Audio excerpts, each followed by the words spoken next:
So, I'm sorry. If I'm laughing, my daughter's in the background, like laying on my bed. So if you can't see that, I apologize. She's a dingy. She's in here. Newbie, say hi. Hello. So anyway, I am here to talk about pregnancy after loss. Like, the reason why I'm doing this video is because I feel like no one's really touched on this, and a lot of the girls who had miscarriages are pregnant now, and it's kind of just like glossed over, and it's like, you know what, I'm just gonna skip on, and there's nothing wrong with that. Just move on, right? We should all just move on. But I wanted to come and talk about how I'm dealing and how I'm coping with that. That's super important for anybody who's been pregnant and lost and then is pregnant again. You know, I've been through it 4 times. I've had 4 losses this year alone. So I just wanted to sit here and talk about how I'm coping with that and what I'm doing to deal with that stress and anxiety, because there is going to be stress and anxiety no matter what. Sorry, my lips are chapped. I'm always thirsty. I'm pregnant. So, it's dehydration. Even though I drink so much water, I'm dehydrated. Anyway, so welcome to my channel. I'm Yasmin. If you're new here, hi. And if you are not subscribed, please do so. If you're a returning subscriber, welcome. But we're going to be doing Vlogmas, so this is one of the videos that is part of Vlogmas, and I have a whole bunch of other pregnancy videos ideas that I'm going to come up with and do on this channel. So I hope you, if you're not subscribed, consider subscribing and becoming a part of this growing family. Yay! So let's get into how I am coping with pregnancy after loss. So like I just mentioned, I have been pregnant 4 times this year, and each one of those obviously resulted in a loss. And this time is my 5th time this year. This would be baby number 8 or 9. 8 and 9. 8 and 9. Could be 8 and 9. Because I'm so sick, I just swear it's twins. But let's not get into that. But, so how I'm coping with this. The only thing that I can do, and that I do on a constant basis, daily basis, is pray. I pray. I do pray a lot. I am spiritual. And I lean on God like crazy, like crazy. I'm always sitting and listening. I sit in the silence and I listen, and I feel like, not to go off into a tangent, I feel like this pregnancy was God's doing, because after the miscarriages, I decided, my husband was like, whatever you want to do, but I decided that I didn't want to do it anymore. I was like, done.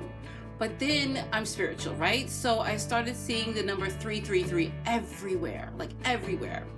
And in spirituality, if you're spiritual, you may know, but in spirituality, that means divinely protected by God. And I was seeing it in my dreams. I was seeing it on the time. I woke up at 3:33 in the morning, which I usually get up at 3 a.m., but I've never seen 3:33 ever in my spiritual life. I've never seen it. I've been spiritual for almost 3 years. So I saw it on the time, and I've seen it on video views, people's subscriber count, and I'm just like, okay, I have to go figure out what this is, because I keep seeing it everywhere, right? So if you look it up in spirituality, it means divinely protected by God. So I was just like, okay, one more time, and I'm going to lean on God so strong. I'm going to literally climb on God's back if I can. I'm going to be absorbing God's light, and I'm going to climb onto God and just beg him to hold me for dear life, because that's what I'm going to do, and that's what I've been doing, just leaning on God. That's the only thing I have is faith, right? That's all I have. That's all I have. That's the only thing I have. And I encourage you, no matter what you are, if you're spiritual, if you're Christian, if you're Muslim, if you're Jehovah's Witness, I don't care what you are. Use your faith. God is all we have at this point. That's all I have. And there's no other way I can depend on anyone else. Like, I don't take any supplements. I don't do like progesterone. I don't do any of that stuff, because I decided that if this is supposed to happen, it will be God's will, and that is it. It will be done. God's will be done. I live a very faith-based life. I live a surrender lifestyle. So this is how I'm coping. Surrender, if you don't know what that is when you don't move unless God tells you to. And I feel like this pregnancy was God telling me to go ahead, go do what you want, because I'm here. You're divinely protected by God. So that is the only thing I have going for me. I don't have anything else. I meditate a lot, and I listen, and I pray, and I just sit in silence, and I become one with the universe. And that's all I have. And I think that us glossing over the fact that it's a hard thing to go through when you have a miscarriage.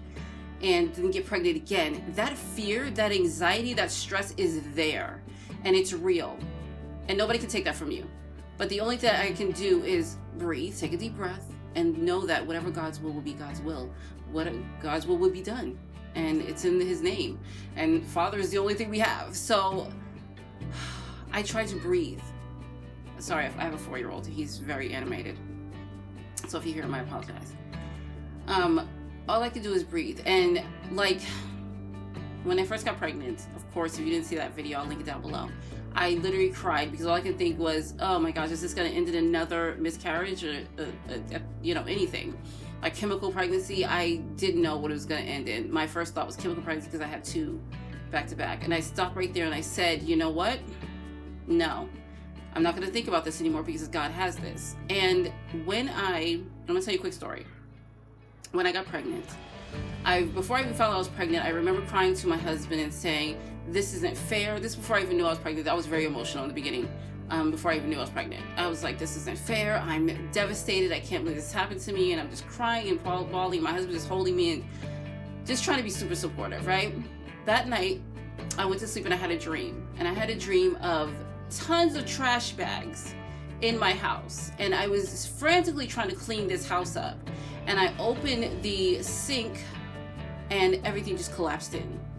Now, if you're spiritual, you go searching for the meaning of that dream. So I got up and I went searching for the meaning of that dream. And it said, you have to let go of your past to get to the future. I don't want to cry. That dream set me free.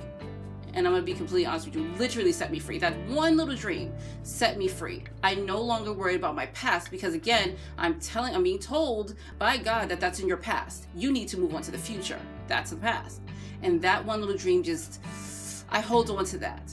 I hold on to that. And no, I haven't had a chemical pregnancy. I'm sitting here 5 weeks pregnant now.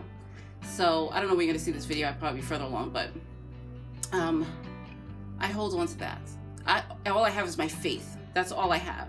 And that's what you have to lean on. If you have been through a miscarriage and you've been through loss, the one thing you have is God. He's always there. We're walking God's path whether we believe it or not.